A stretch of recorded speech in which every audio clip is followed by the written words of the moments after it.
If YouTube keeps pausing, buffering, or just freezing on you, don't worry.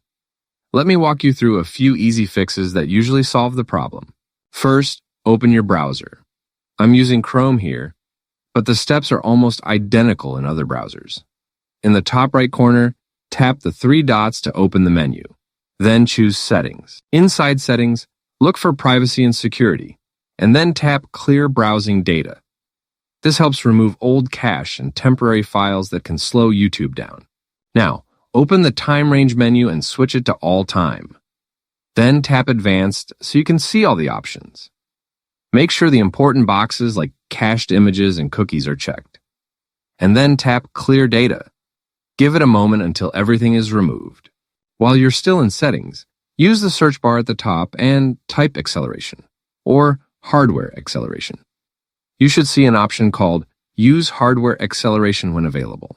If it's turned on, switch it off. And if it's already off, try turning it on instead. After changing it, tap Relaunch so your browser restarts with the new settings. If YouTube is still acting up, try this final quick fix. Turn off Bluetooth. Interference from connected devices can sometimes cause lag. You can disable Bluetooth from the control center on your computer, or by opening your device's settings and switching it off manually. If this helped, feel free to like the video and subscribe for more easy tech tips. Thanks for watching, and I'll see you in the next one.